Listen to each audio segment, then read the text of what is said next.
Bienvenue sur Il y avait une fois, le podcast pour être bien avec soi-même, bien avec les autres et bien avec le monde.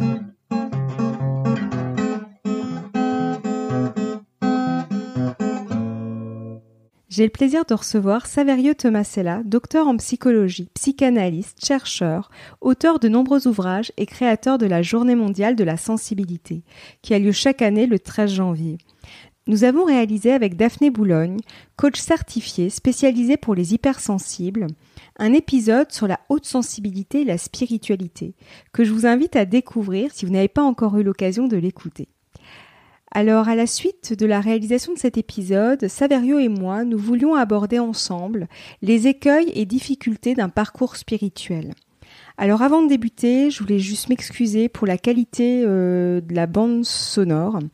Alors, heureusement, lors des interventions de Saverio, le son est limpide, donc j'allais dire c'est l'essentiel et pour le coup, ça n'altère en rien le contenu de cet épisode. En revanche, dès que j'interviens, il y a des grésillements. J'ai essayé de réduire les grésillements, mais j'ai pas réussi à récupérer plus que ça la qualité de la bande son. Bon, ça fait partie des contraintes et des imprévus techniques. Je vous souhaite tout de même une belle écoute. Bonjour Saverio. Bonjour Sophie.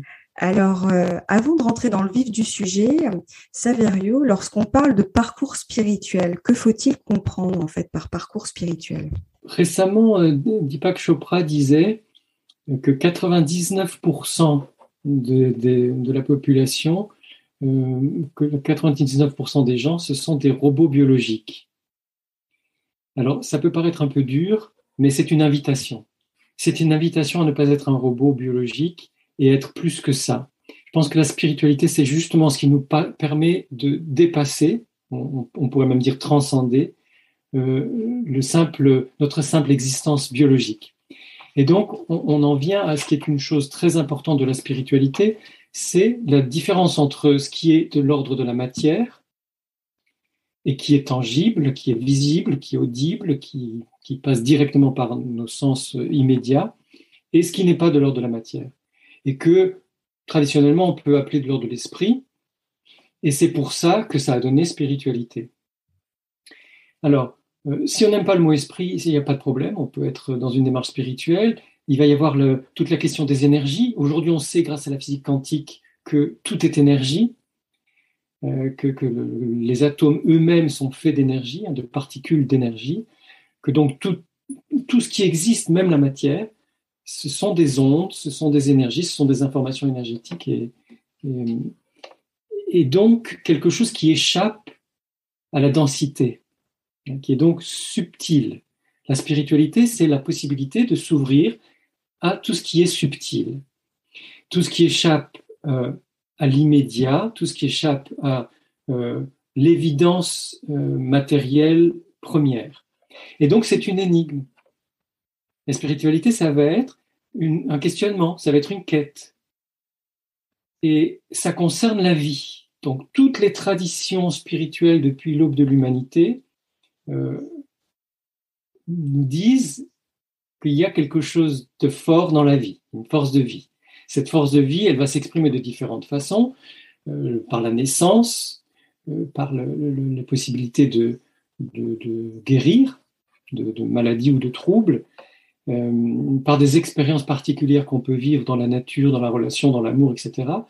Et que toutes ces énigmes, tous ces mystères, tous ces grands mystères de la vie font partie de la quête spirituelle, de la recherche spirituelle.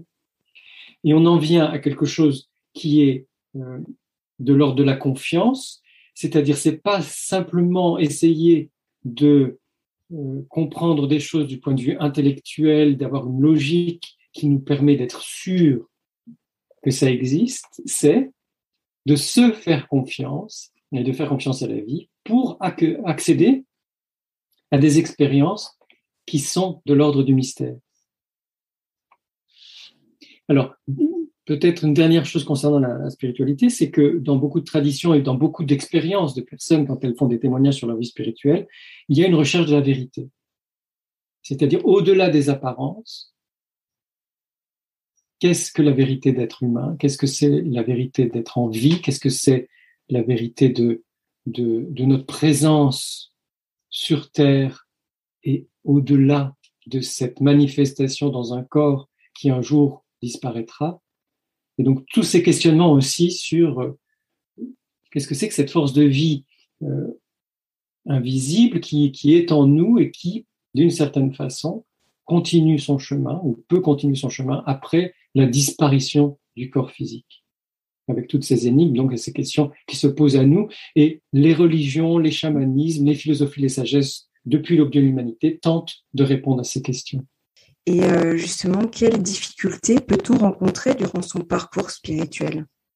Alors, il y a beaucoup de difficultés qui apparaissent effectivement quand on est dans une démarche spirituelle, qui sont des difficultés, d'une part, liées au mystère, puisqu'on n'a pas accès directement à ces vérités.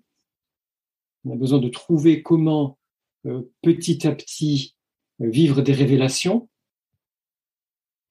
Et les autres difficultés, d'une autre part, viennent de l'organisation sociale et politique du monde. C'est-à-dire que depuis toujours, les spiritualités ont intéressé les sociétés, les cultures et les systèmes politiques. Et donc, les religions se sont constituées en institutions politiques, hiérarchiques, avec des dogmes, du pouvoir et certaines formes de propagande. Ce qui fait que quand on est vraiment à la recherche de la vérité, on ne peut pas faire l'économie de sa liberté, qui est une liberté de pensée, qui est une liberté d'expérience.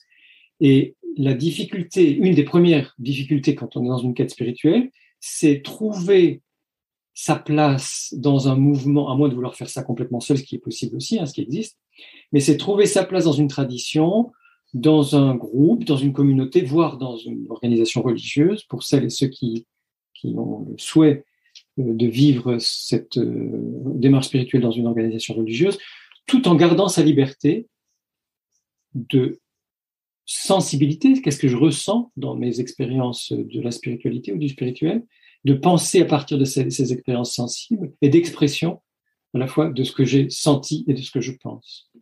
Et c'est là que ça devient compliqué, parce qu'en plus, il y a une tendance naturelle de l'être humain, qui est, en tout cas de l'être social, qui est de croire que certaines personnes détiennent la vérité.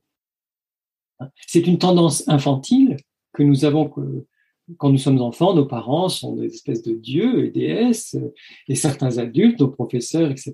Et on se dit, ils savent. Et donc, comme ils savent, ils vont m'enseigner, ils vont me dire ce qui est vrai. Et l'enfant, en devenant grand, en devenant adolescent, en devenant adulte, se rend compte que ses parents ne sont pas des déesses et des dieux, ni ses professeurs, et où il peut penser par lui-même ou par elle-même. Et c'est ça qui permet à l'enfant puis l'adolescent de devenir adulte, c'est cette émancipation par rapport aux figures d'autorité. Et nous, dans le domaine de la spiritualité, nous avons besoin de faire pareil, c'est-à-dire que si à certains moments nous suivons tel guide, tel enseignant, etc., et pourquoi pas, nous avons besoin régulièrement de revenir à nous pour nous rendre compte que, dans certaines circonstances, nous avons une expérience sensible différente, nous avons pensé la situation différemment et nous pouvons l'exprimer différemment, même si nous sommes en dehors du dogme de telle ou telle tradition, de tel courant, etc. Et ça, c'est très important pour pouvoir garder notre possibilité d'évolution, d'éveil. C'est ça l'éveil, c'est pouvoir être en conscience dans tout ce qu'on vit, même si à certains moments on est en décalage ou en désaccord avec soit des amis avec qui on a partagé un moment d'évolution spirituelle, soit carrément un groupe, une communauté, voire une religion si on a le souhait d'appartenir pour un temps ou pour longtemps à une démarche religieuse plus spécifique. Après, il y a autre chose qui existe dans la vie spirituelle, ce sont les superstitions. Je ne vais pas dire que les superstitions sont mauvaises, puisqu'elles existent aussi depuis la nuit des temps, et que dans toutes les cultures, il y a des croyances particulières qui sont des superstitions. Et parfois, on sait que quand une communauté partage certaines superstitions, elles peuvent être efficaces. Elles vont être efficaces dans le soin des maladies, dans la protection contre certaines malédictions réelles ou complètement imaginaires. Elles sont donc efficaces parce qu'elles sont partagées, que quand on croit quelque chose, c'est l'effet placebo, ça marche. Donc, je ne vais pas dire que nos superstitions sont mauvaises. Je vais dire que là encore, et encore plus que par rapport à des témoignages de véritables cheminements spirituels, on n'est pas obligé de croire aux superstitions des autres. Et que donc, s'il y en a qui vous parlent de certaines choses que ça ne résonne pas du tout en vous, des esprits, des entités, des choses particulières ou des animaux ou monstres ou fantômes, enfin j'en sais rien, parce que chaque culture met en image, chaque culture spirituelle a son imagerie, et à certains moments ça peut nous parler, parce que ce sont aussi des symboles parfois, et que ces symboles font sens pour nous, et ça va réveiller une énergie en nous qui est dynamisante, qui nous permet d'avancer, puis après ça nous parle plus, ou parfois dès le début, certains symboles, certaines images, ça ne nous parle pas du tout, on n'a pas envie d'y adhérer. Alors ne vous sentez pas mal quand quelqu'un vous propose des imageries ou des superstitions qui ne vous parlent pas du tout, qui ne vous correspondent pas. C'est sa façon à elle ou à lui d'envisager sa spiritualité à ce moment-là de sa vie. Et pourquoi pas, c'est respectable, mais on n'est pas obligé d'y adhérer parce que ça permet justement d'être très libre. Une des autres difficultés, qu'il y a une tendance naturelle, je dis naturelle, mais elle est peut-être culturelle en fait, mais elle est devenue tellement évidente pour nous tous que, en tout cas, c'est une tendance très répandue. C'est l'intellectualisation, c'est-à-dire que comme la spiritualité échappe, c'est du mystère, c'est du mystère, et on l'approche par intuition, on l'approche par des expériences surnaturelles ou extrasensorielles ou très furtives, des intuitions très furtives. On peut avoir tendance à intellectualiser ces brefs moments d'intuition, de révélation ou d'expérience très particulières en faisant un système.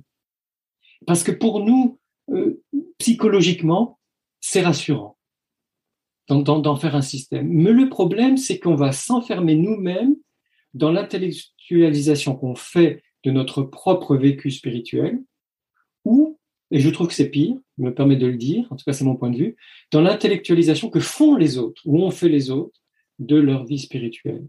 Et on se sent rassuré, on est dans un cocon protecteur, et on se dit voilà, c'est comme ça. Et après, comme dans tout prosélytisme, on a envie que nos amis ou les personnes qui partagent un cheminement spirituel et qui nous sont proches voient les choses de la même façon, adoptent notre intellectualisation ou celle que nous avons prise chez quelqu'un d'autre.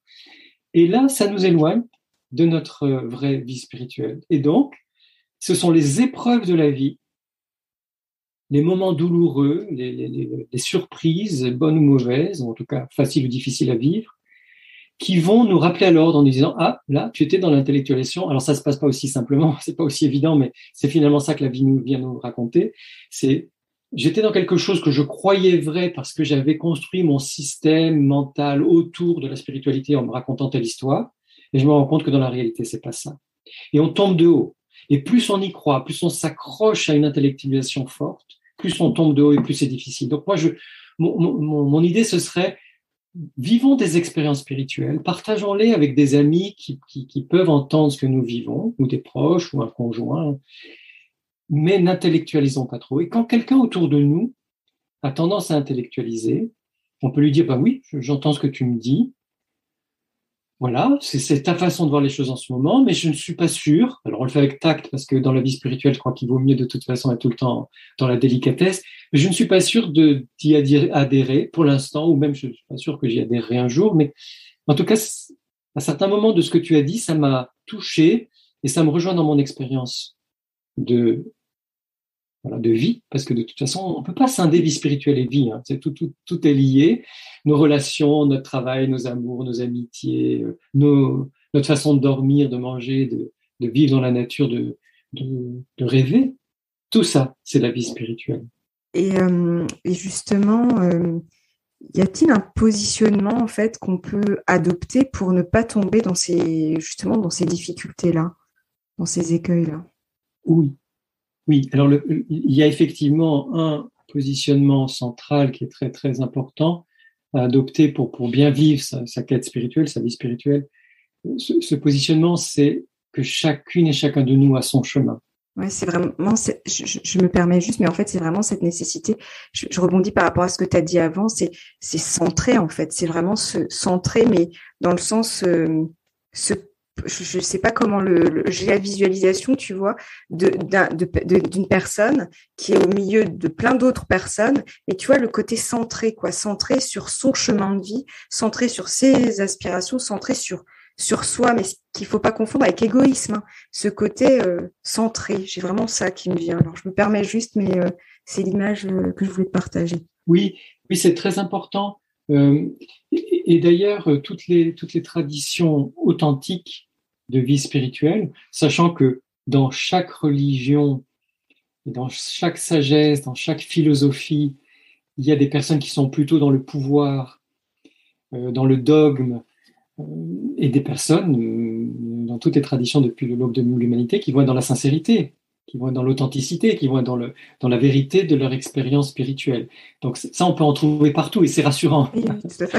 Et voilà, ce qui veut dire que finalement, il n'y a pas de meilleure sagesse, philosophie ou religion qu'une autre. On peut trouver sa voie, son chemin partout, y compris en dehors, mais si on veut, dans ces courants-là. Et toutes ces personnes éveillées, toutes ces personnes mystiques, elles disent, mais vraiment toute la même chose.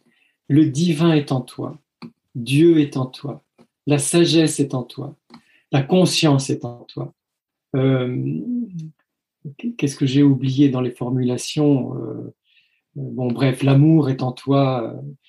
C'est-à-dire que comme on découvre dans la vie spirituelle que nous sommes tous reliés, tout est tous relié, que nous sommes reliés à travers le temps et l'espace. La physique quantique nous apprend aujourd'hui que le temps et l'espace n'existent pas vraiment, que ce sont des illusions, que de toute façon, le divin est en nous autant qu'il est dans le ciel, dans le cosmos, où on veut, et que nous sommes donc dépositaires de l'intelligence de la vie.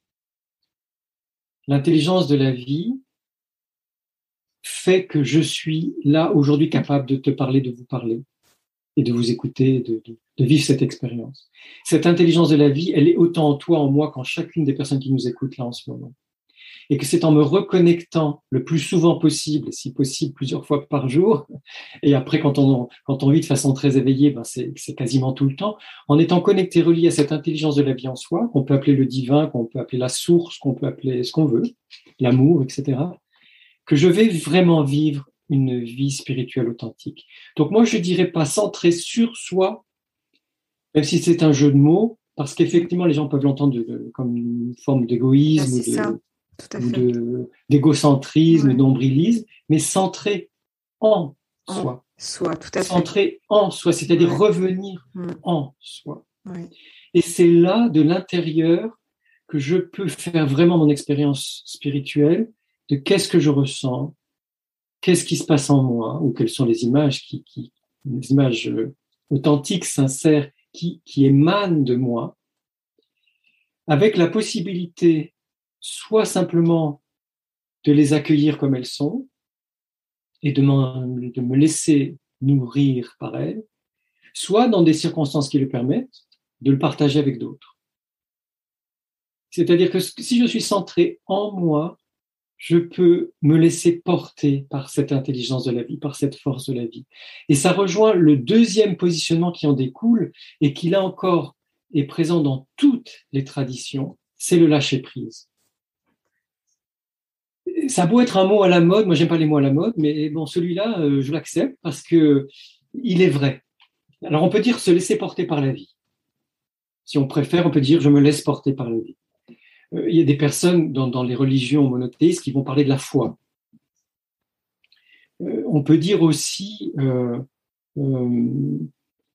se laisser vivre. Hein. Les hindous, par exemple, c'est la vie qui vit en moi. Je suis la vie est moi, c'est la vie qui vit en moi. Enfin, c'est la même idée. Et dans une tradition mystique monothéiste, qui n'est pas que d'une seule religion, c'est pour ça qu'elle est des trois monothéismes, on parle d'abandonnement.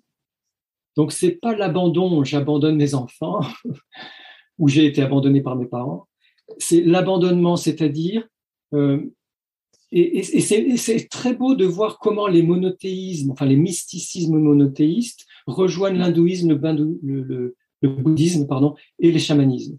C'est-à-dire que dans cet abandonnement, il y a la fin de l'ego, ou la fin des croyances que j'ai sur mon apparence, d'être qui aurait du pouvoir, alors que le pouvoir, il est dans la vie qui me traverse.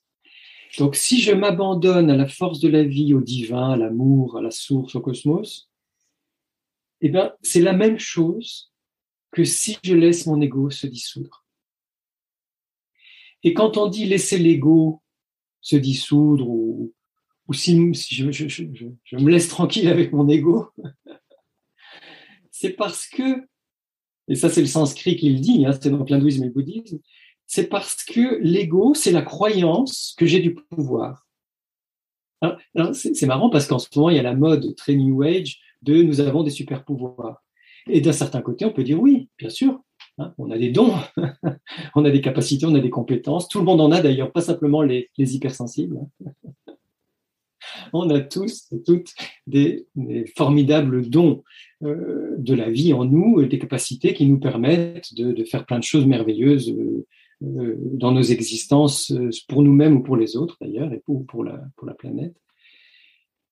Mais on peut très bien rayonner de tous ces dons sans être dans l'ego, c'est-à-dire sans croire que j'ai un super pouvoir, je suis un super personnage, j'ai un super réseau sur Instagram, j'ai un club de fans qui m'adore, je suis quelqu'un de très important. Non, en fait, la vie spirituelle, c'est le contraire, c'est-à-dire on revient toujours à la question de l'humilité, de la simplicité, de je suis quelqu'un d'ordinaire. Alors je le dis pour moi parce que j'y crois vraiment fondamentalement, puis je le dis pour chacune et chacun de vous. Je suis quelqu'un d'ordinaire, c'est-à-dire que j'ai la chance d'être en vie, la vie me traverse, et comme je suis heureux. D'ailleurs, un des signes de la vie spirituelle, c'est la joie.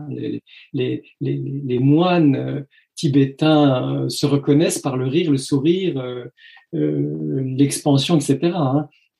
Donc, les gens qui sont trop sérieux, qui sont pas légers, qui sont qui se prennent au sérieux, c'est pas vraiment dans une vie spirituelle. Donc, laissez tomber ce que je crois être de moi. Et là, franchement, nous sommes tous à la même enseigne. C'est qu'il y a des moments où on croit qu'on a tout ce pouvoir-là, parce que, comme disent les hindous, laisse la vie être. De toute façon, 1000 facteurs est le véritable agissant. Quand on dit 1000 facteurs, ça peut être 1 million de facteurs est le véritable agissant. C'est pas moi qui fait que l'eau coule, que la pluie tombe, que le soleil brille, et que voilà. Et même dans une relation, on sait très bien.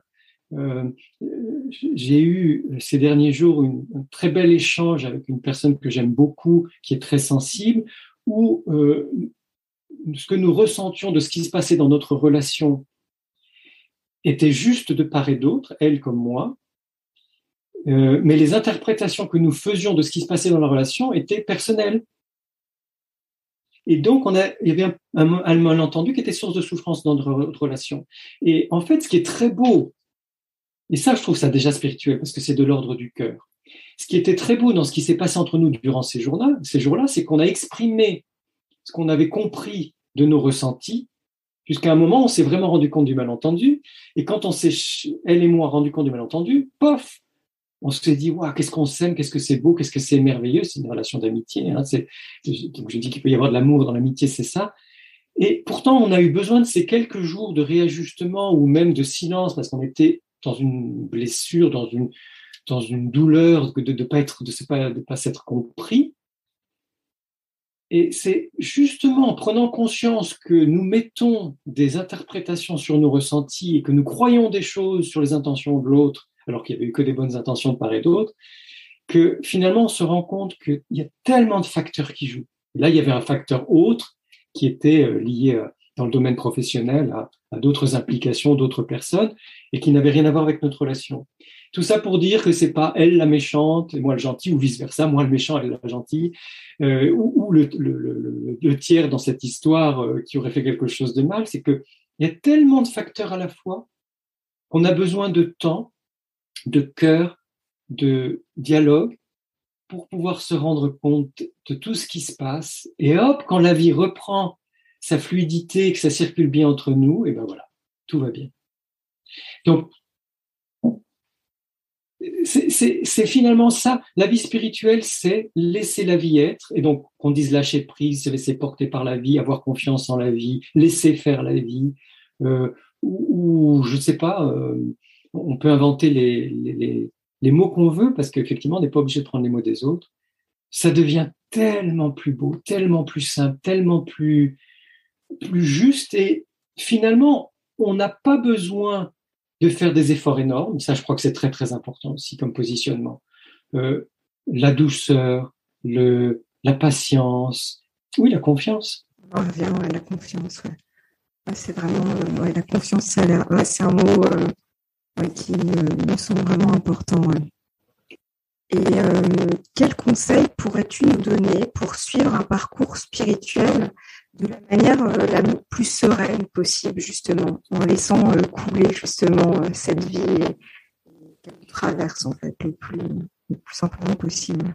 Alors, les conseils que je pourrais donner pour vivre une vie spirituelle sereine, ce sont comme ça des observations que j'ai pu faire pour moi-même ou pour des personnes que j'accompagne. Voilà.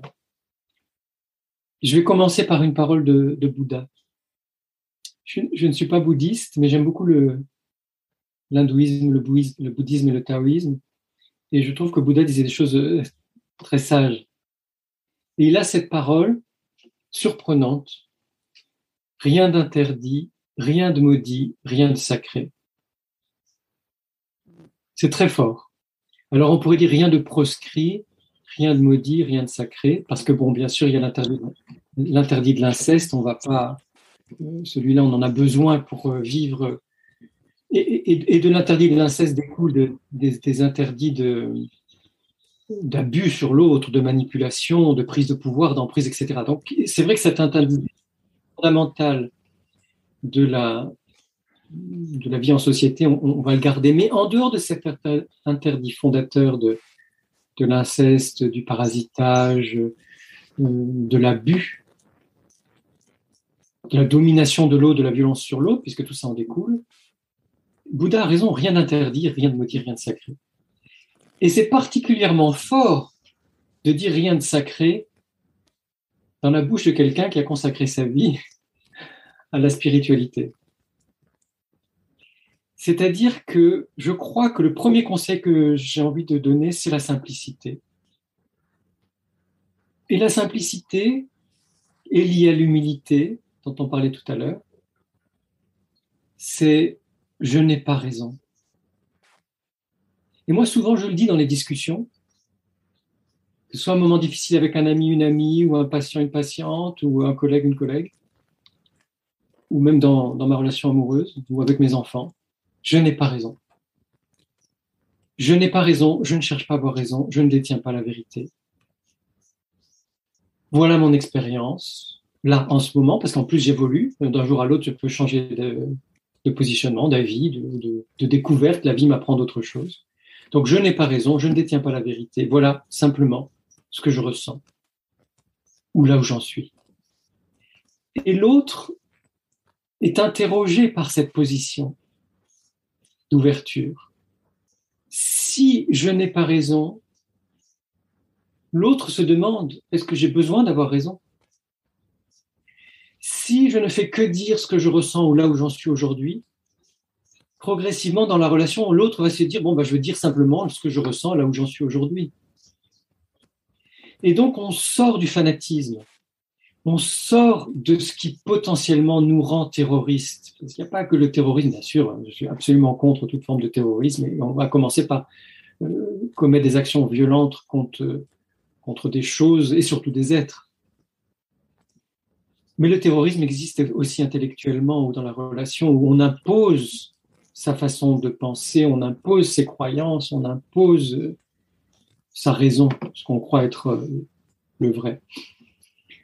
Et comme la vie spirituelle, c'est le cœur du cœur, le cœur profond, hein, là où la vie pulse en nous.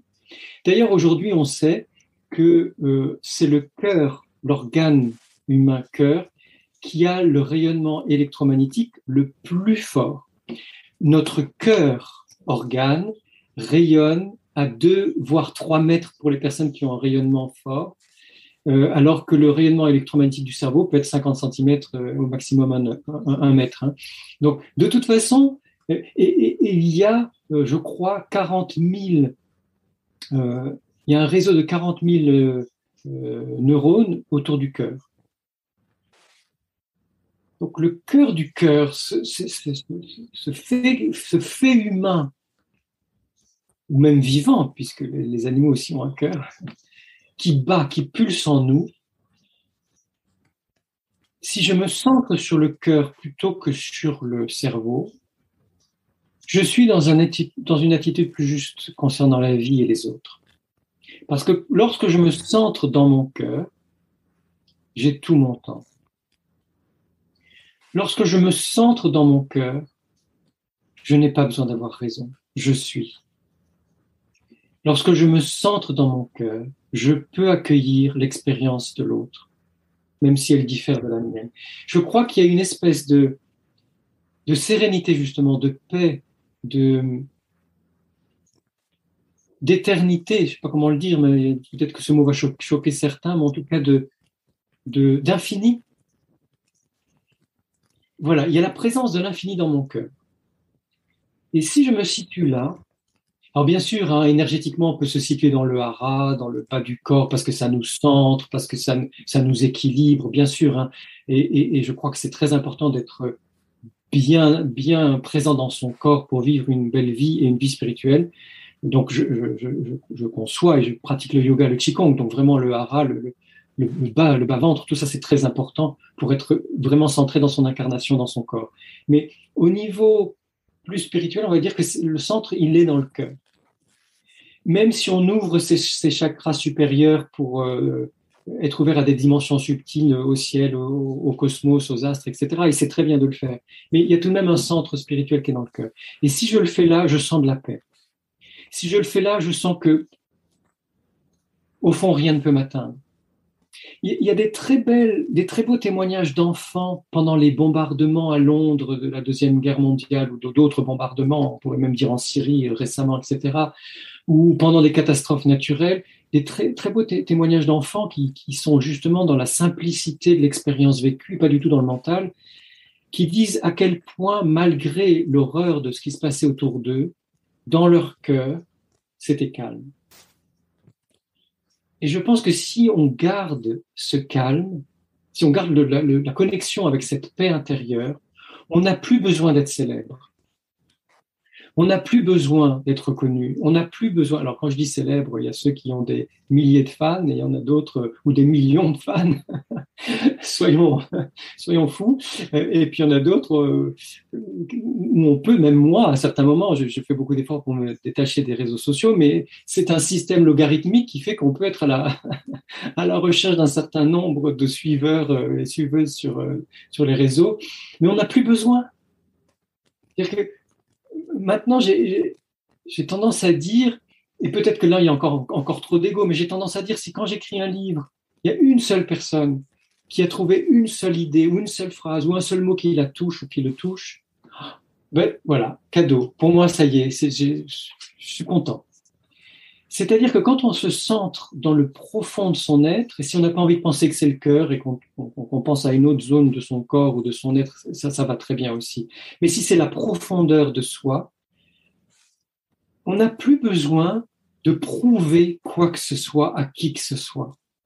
Et là, je pense qu'on est vraiment dans une expérience spirituelle forte, parce que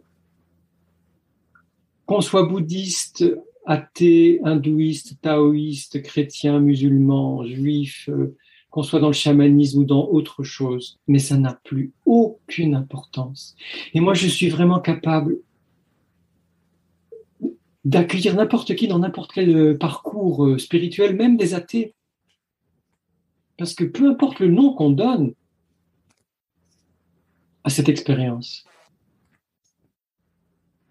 Alors, peut-être aussi, pour être concret, un jour, on m'a fait un cadeau. Tout est don dans la vie. La vie, c'est un don, donc tout est don dans la vie. Et j'espère que ce moment que nous vivons ensemble, Sophie, c'est un don. En tout cas, je le vis comme un don pour moi. J'espère que pour chacune et chacun de vous, c'est un don. une chamane qui me soigne, que je vois une fois par an, parce que c'est puissant, donc je n'ai pas besoin de le voir plus que ça. La première fois que je l'ai vue, elle m'a dit « Tout ce que la vie nous offre est un cadeau ».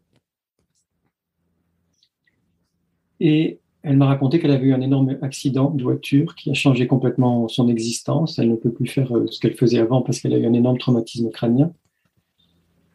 Et c'est un cadeau pour elle. Et ça a changé ma perspective. Et justement, je pense que cette façon d'envisager les choses, tout ce que nous vivons dans la vie est un cadeau, même les choses les plus horribles, les plus difficiles, les plus éprouvantes apparemment. Parce que justement, ça permet d'être dans une vie spirituelle tout le temps. C'est-à-dire que même si je vis quelque chose qui n'est pas facile, qui n'est pas marrant, qui me met à l'épreuve, et que je ne comprends rien de ce qui m'arrive, avec cette perspective-là, je me dis qu'un jour, je comprendrai ou j'aurai possibilité de mettre un sens ou d'envisager cet événement même très douloureux d'une autre façon, qui est une façon de comprendre que j'apprends, qui est une façon d'accepter que tout est opportunité à s'éveiller, à grandir, à évoluer. Et là, on rejoint toutes les sagesses orientales qui nous disent que la vie, le monde ne sont que des illusions.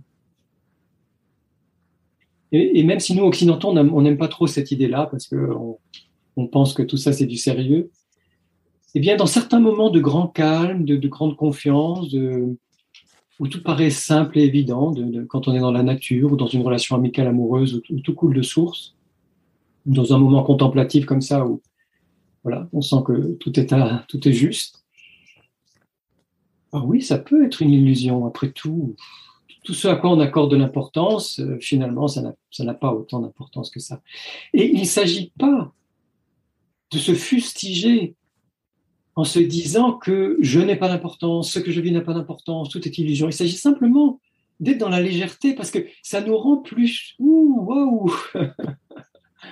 C'est le contraire de la comment on pourrait dire ça, d'une espèce de gravité, d'une espèce de pesanteur ou de sinistrose. Puisque ça n'a pas tant d'importance, puisque tout est don, puisque tout est magie, puisque tout est opportunité ou chance ou cadeau à vivre la lumière, l'amour, la joie, finalement, finalement, ça pétille, finalement, ça scintille, finalement, ça fuse, quoi.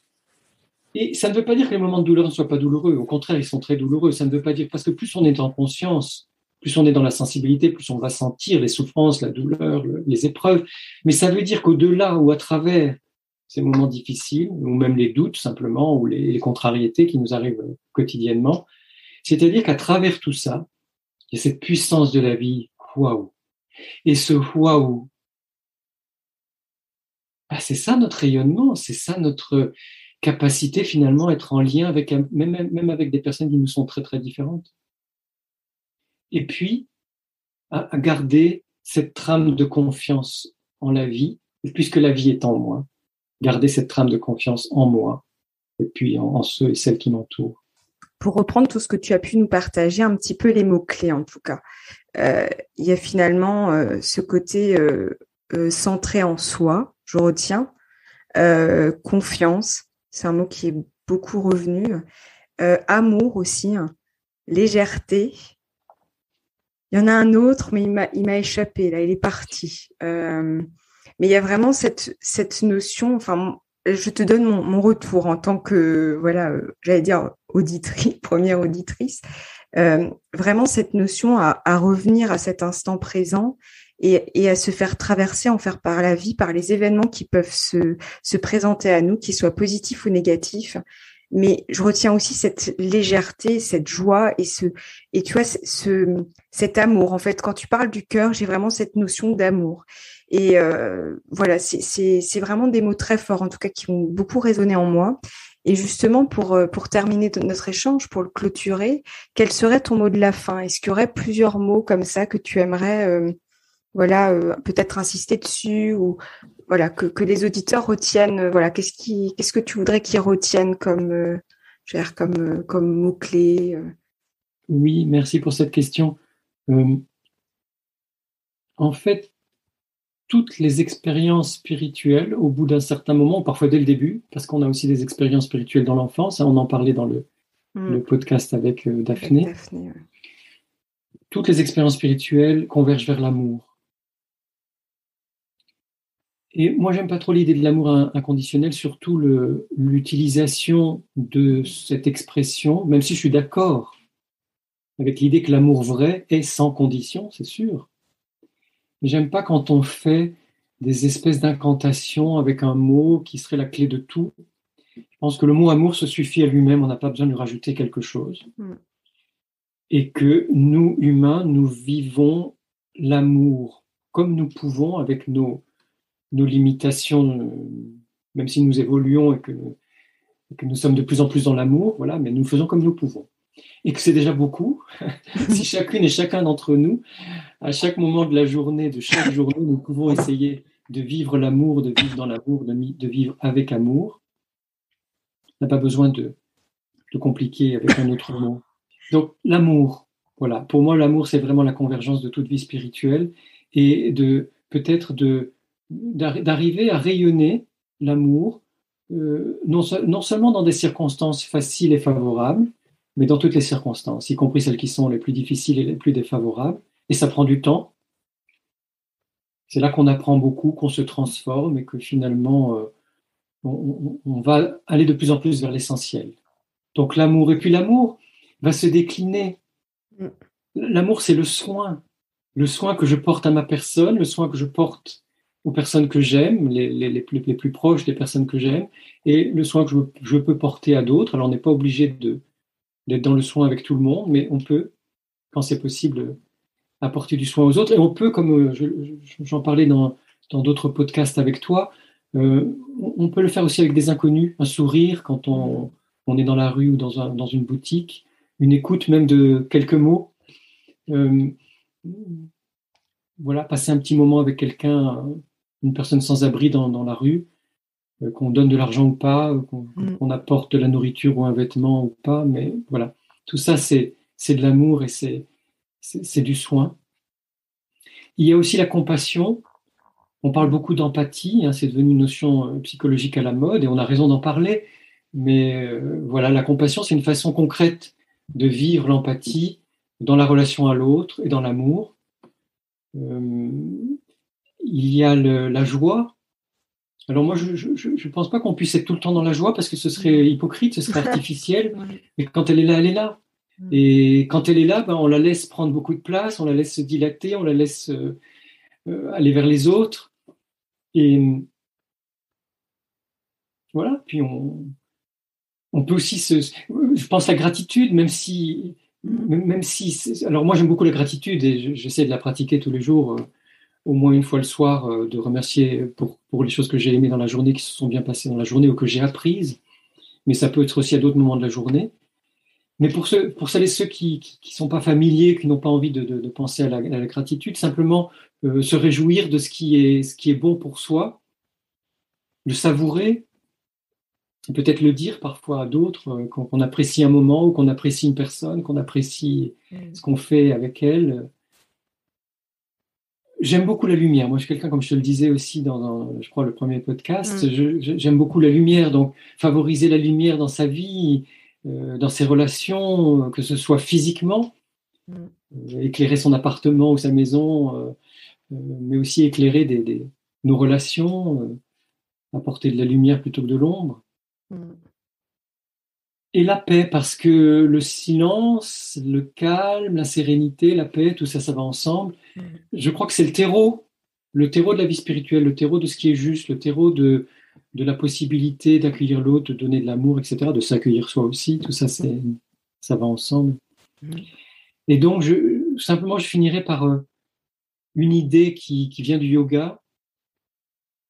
Donc, le yoga, c'est à la fois à l'origine l'hindouisme, hein, Puis après, ça a été le bouddhisme, le tantrisme, le taoïsme. Enfin, c'est tout cet Orient magnifique qui a beaucoup de choses à nous apprendre aussi.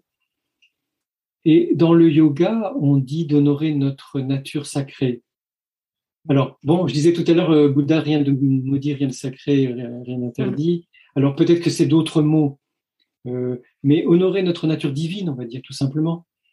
Et pour celles et ceux qui n'aiment pas le mot divin, honorer notre nature de lumière, honorer notre nature d'amour.